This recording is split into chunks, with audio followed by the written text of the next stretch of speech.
Well, we can tell you the negotiations are still ongoing. I'm inside the City Hall office, right outside the mayor's office. This is as far as they'll let us go. Security says not one step further. Right around the corner down that hallway is the mayor's conference room, and that is where the negotiations have been going on. We have been able to confirm for you that neither the president of the school, the superintendent of the school, Mr. Buettner, or the president of the union for the teachers, Mr. Pearl, neither one are at the table. Although they did both meet with Mayor Garcetti, we presume individually.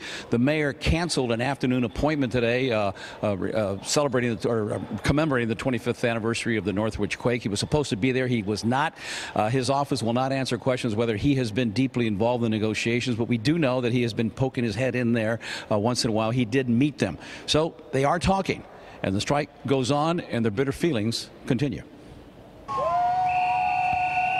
On day 4 of this strike, in the rain, the teachers were out in force again. What do we want? More nursing!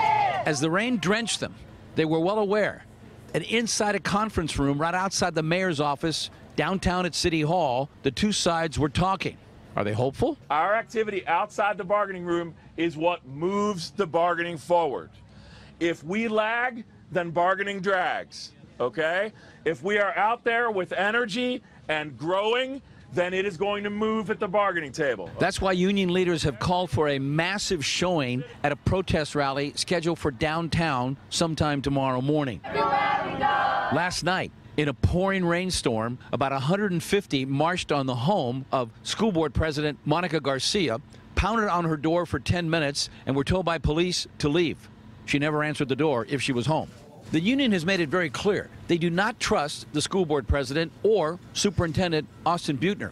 In fact, an online petition has been started asking for his resignation. Organizers are close to reaching their goal of 15,000 signatures. There is a $2 billion budget that we could start using. On Twitter, school board member Scott Shimerson, a former teacher, addressed the strikers, saying in essence that the district has more money to spend. And he said, quote, "It is Mr. Buettner's job to honestly identify sources of funding buried in our existing budget."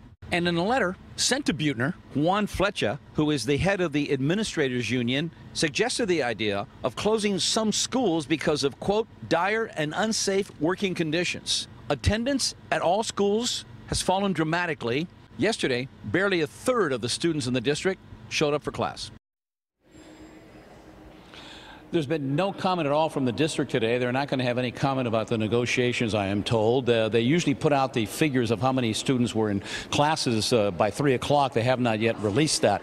As for the union, they have set the date for tomorrow, 10:30 in the morning at Grand Park, right across the street from City Hall. And then the negotiations will resume, I am told, tomorrow morning here someplace at City Hall as well. Again, no other comment from the mayor, only that he is pushing and pushing hard. And one thing to keep in mind, the mayor actually has no jurisdiction over the school district, but he's involved. Reporting live from inside City Hall, I'm Dave Lopez, KCAL 9 News.